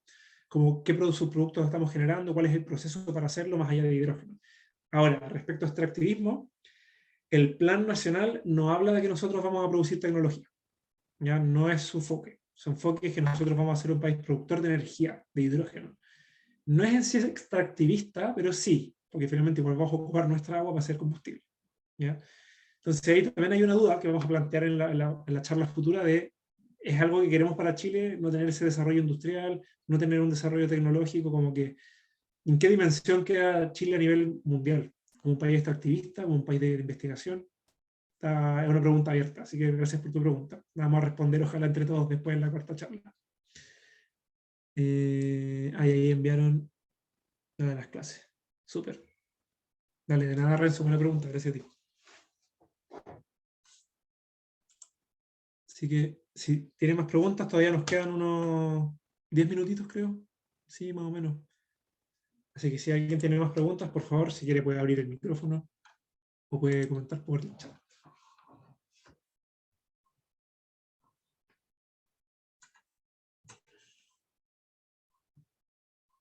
Quizá de repente podríamos parar la grabación, así como pausa, y si es que alguien habla, podemos... Habría posibilidad de Vale. seguir preguntando. Aprovecho de agradecer nuevamente las respuestas de Andrés y la presentación que ha estado súper interesante, interesantísima. En mi caso, bueno, ya lo comentaba ahí en una pregunta, me interesa mucho ver la posibilidad de quizás acercar a la movilidad el tema del hidrógeno verde siempre, por supuesto, y tenía como la intención de poder hacer quizás como un prototipo o un piloto con un auto que tengo. Sé que es súper complejo y ya tenía conocimiento de que las experiencias que se estaban haciendo siempre, o por lo menos desde el punto de vista del Estado, se acercaban a la minería.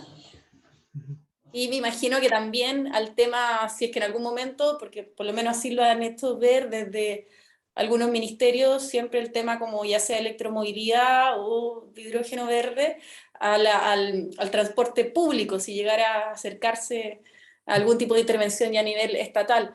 Pero también me preocupa, desde mi punto de vista, de que estoy en la ciudad, muy inserta en la ciudad, el tema de la contaminación ambiental a nivel de la atmósfera y todas las emisiones que existen. Entonces estaba viendo alternativas y por un lado había pensado, sí, transformaba este vehículo que tengo en eléctrico, pero por otro lado está este tema y por eso quería informarme un poco más y sé que lo que tú mencionabas es súper en cuanto a seguridad y siempre hay muchos temores, pero cómo uno se, bueno, y también el tema de cómo uno se abastece, porque bueno, Sí. ya de electrolineras hay muy poquitas, si uno quisiera transformar en eléctrico, porque la idea de este proyecto en el que estoy pensando es, no, bueno, yo me muevo en bicicleta hace como 30 años, pero si es que uno tiene que usar un auto, en algunas circunstancias que ese auto sea contaminación cero y que la energía también, si es que era eléctrico, que viniera también de la energía solar, o sea, que fuera un ciclo virtuoso completo.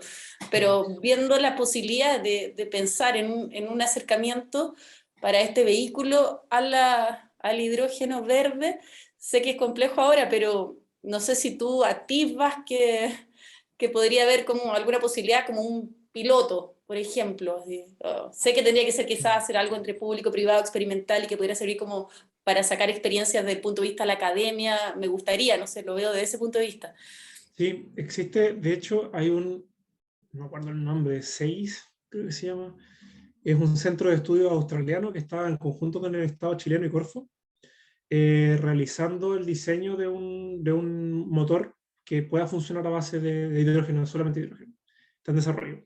Ahora, así como tecnologías para usar hoy, creo que no hay así como para vehículos particulares, porque finalmente yo creo que, y aquí estoy estirándome un poco, yo creo que no hay desarrollo no porque sea técnicamente difícil, o sea, es difícil, pero no técnicamente imposible, porque ya lo hicieron para buses, como mencionas tú, ya hay para iniciativas públicas, pero es más que nada el tema que había mencionado como para los privados, como ¿alguien podría comprar un auto de hidrógeno hoy día y ocuparlo con hidrógeno? No, no se puede, porque no lo puedes conseguir, por ejemplo.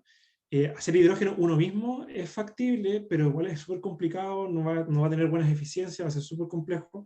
Entonces, yo entiendo que por eso no había un desarrollo privado respecto a como electromovilidad privada de un auto propio. Porque además como son iniciativas público-privadas que requieren muchísima plata, no hay como empresas que digan, mira, si no hay mercado para la gente que quiere usar un auto de hidrógeno, yo no lo voy a desarrollar. Distinto es cuando está el Estado diciendo vamos a hacer transportes públicos y vamos a invitar a los privados a trabajar. Entonces yo creo que la mejor opción, si lo que te interesa es como finalmente el objetivo, ¿no? De tener una movilidad más neutral, está complicado a nivel nacional. Y para serte sincero, por ejemplo, el auto eléctrico, uno dice, bueno, no estoy quemando diésel, súper, pero quizá la energía eléctrica con la cual uno llenó esa batería del auto viene de una planta diésel de cogeneración, ¿no es cierto? Y ahí uno dice, pucha, yo no estoy ocupando energía, o sea, estoy ocupando energía eléctrica, pero esa viene igual de quemar carbón. Entonces, por eso ahí es importante el concepto de descarbonizar la materia energética. Yo diría que ese aporte puede ser, si ese aporte se hace rápido, por ejemplo, puede ser más fundamental que desarrollar un motor de hidrógeno, a mi parecer, bajo mi ignorancia. Porque el dilema principal del hidrógeno es que no hay tecnología para usarlo. Es súper difícil armarte un auto de hidrógeno, es súper difícil. ¿Entiendes? Y no están las electrolineras, no está, es súper complicado. Mientras que, por ejemplo, oye, ¿y si la toma de corriente fuera más limpia? Los autos ya funcionan con eso. Entonces es cosa de limpiar, que lo digo algo fácil, pero es complicado, pero ya están todas las opciones de cargar autos eléctricos, tenemos las conexiones eléctricas, tenemos todo ello presente. Entonces quizá el cambio más fácil es descarbonizar la matriz antes de hacer un mega desarrollo que va a llegar. Yo sé que va a llegar porque lo está desarrollando el Estado incluso. Pero al corto plazo no creo que sea una realidad, la verdad. Entonces yo optaría más por la descarbonización y por eso decían descarbonizar la matriz para el 2050 o incluso antes. Yo creo que eso sería un impacto mucho más grande con respecto al transporte que directamente el hidrógeno, que es a largo plazo. Yo creo que el hidrógeno va a hacer boom en 30, 40 años más. De hecho, cuando veamos los proyectos nacionales nos vamos a dar cuenta que el desarrollo está visto con miras de muchos años, porque hay que generar un mercado, hay que generar las tecnologías que tú mismo mencionas que faltan. Entonces, hay harto, hay harto. Y ahí Andreina comentó justo, en Costa Rica se están liderando proyectos de hidrógeno verde para vehículos. Así que ahí quizá puedas tener más información que yo, Andreina, si puedes compartir algo, feliz. Porque yo manejo más el tema técnico, ¿no? De la electroquímica, no tanto el tema del transporte. Espero haber respondido tu pregunta, Magdalena, pero sí, está difícil la cosa. Muchas gracias, muchas gracias. Ahí quedan varias ideas en la mente y para seguir investigando. Muchas gracias. Y preguntó Ana María, creo que ya lo leí, volúmenes de biomasa, ¿de dónde lo obtendrían? Buena pregunta, claro. Todos estos residuos que van quedando, por ejemplo, en las ferias, siempre está lleno, uno termina la feria y está lleno de residuos en el piso y un montón de cosas. Todo eso sí, en teoría, se podría recopilar para hacer combustible. De hecho, se pueden hacer digestiones anaeróbicas, que es un método biológico para hacer metano. Existen las alternativas. El dilema vuelve a ser el mismo, siempre, la logística. Si voy a recolectar todo eso a través de Santiago, todos los camiones que voy a usar para recolectarlo, todos los medios de transporte que voy a ocupar, ¿van a quemar más combustible del que yo voy a producir? Si la respuesta es sí, no vale la pena hacer el proyecto, porque va a ser medioambientalmente menos responsable. Entonces, es un cálculo que se puede hacer, ¿no? Se puede hacer y hay grupos de ingeniería que lo logran hacer, pero requiere ese estudio caso a caso. Igual es un problema interesante y que yo siempre se ha abordado. Así que si tienes cualquier duda, mándame un mail y yo puedo preguntar en el área de PROSUS de la facultad, que es Procesos Sustentables, donde creo que hablan de este tipo de cosas. Si mal no recuerdo. Creo que hay hasta tesis de ello. Así que ahí podemos estar hablando. Ahí dejé mi mail más arriba. Nos queda poco ratito, así que vamos a ir respondiendo las preguntas lo más rápido posible. ¿Es posible utilizar hidrógeno en buques de carga? Súper buena pregunta, súper buena pregunta. Sí, el hidrógeno tiene una debilidad importante cuando hablamos de maquinaria pesada, porque la maquinaria pesada ocupa, por ejemplo, un jet. No ocupa diésel, no ocupa gasolina, ocupa combustible de jet, que es una cuestión explosiva así, pero es una bomba, literalmente una bomba, y con eso funciona. Entonces, claro, a puro hidrógeno, complicado que funcione. Entonces, efectivamente, han habido desarrollos con amoníaco, que es una de las cosas que también queremos producir nacionalmente, por ejemplo, para ciertos tipos de maquinaria. Yo aquí menciono de manera muy genérica el hidrógeno, pero hay un montón de alternativas que se derivan de él, ¿ya? Y efectivamente creo que para buques de carga o cosas que son maquinaria demasiado pesada, parece que el hidrógeno no es una opción. Igual lo debería investigar más, pero porque falta desarrollo tecnológico también, no podemos saber a ciencia cierta al tiro eso. Pero súper buena pregunta, Vanessa, muy buena. Y ahí envió Andreina el tema del hidrógeno verde de Costa Rica, que lo lean, se ve bueno. Vale, Fabián, gracias a ti por el comentario, te vaya súper bien. Ya, nos van quedando unos 5 minutitos, así que voy a parar la grabación por si acaso alguien pregunta y ahí aprendemos de nuevo.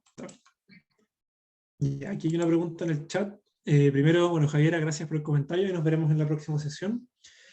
Constanza pregunta, ¿el hidrógeno que se estaría produciendo actualmente entonces ocupa la matriz energética nacional o se planea tener producción de energía verde solo para producir hidrógeno? Súper buena pregunta. No estoy al tanto de cuál es el plan de carbonización exactamente, entiendo que tiene mucha energía solar, pero lo que es hidrógeno, el plan de hidrógeno, de producción de hidrógeno, solamente será para exportación. No se habla a grandes rasgos de cómo va a ser un consumo interno, ¿ya? Entonces, en ese sentido, Chile se presenta como un competidor económico, un competidor productivo a nivel internacional, pero no hay mucha claridad respecto a qué pasará con la matriz energética nacional. Yo creo que van a hacerlo principalmente con el tema de energía solar, energías renovables para directamente hacer energía, y el hidrógeno igual eventualmente va a ser un método de almacenamiento en un futuro. Pero sí, hay una disyuntiva ahí respecto a cuál es el plan nacional y qué pasa con la materia energética. Hay una cierta desconexión. Pero eventualmente se puede unir dependiendo del desarrollo tecnológico y los futuros gobiernos y legislaciones que vayan viniendo. ¿Dónde será la charla? Sí, no, obviamente le voy a dar una mirada a ese plan. Lo que pasa es que entre tesis, magíster, los ramos, estoy así, pero y una cosa, pero lo voy a hacer. La charla, Ana María, será por este mismo medio. ¿O no, Constanza? ¿Cómo? Sí, es este mismo link que a los que se inscribieron les debe haber llegado a su correo y probablemente la próxima semana, el mismo martes, les llegará un recordatorio con el link. Pero si no, es este mismo link próximo martes, a la misma hora, a las 7. Ya, qué bueno. Gracias por la aclaración. Ya, entonces veo que ya son y 26, así que no sé si les parece irle dando ya cierre, menos que hay otra pregunta. Primero agradecerles mucho por su participación, me gustó harto que hablaran. Yo dije, voy a dar 45 minutos para hablar y tuve miedo de que no hablaran y lo hicieron, así que muchas gracias por sus intervenciones, por su atención y espero les haya quedado claro lo más posible. Yo sé que es un tema árido, lo sé porque lo estudio, es muy árido. Así que cualquier comentario que tengan me pueden enviar por mail, si quieren bibliografía, si quieren discutir otras cosas, nos vamos a ver en las sesiones que vienen. Así que ahí les dejé mi comentario, o sea, mi contacto y cualquier cosa me están diciendo. ¿Ya? Que les vaya súper. Muchas gracias, Andrés, por tu presentación y gracias también a todas las que participaron hoy día. Así que nos vemos la próxima clase por este mismo medio. Súper, que les vaya bien. Chao. Muchas gracias.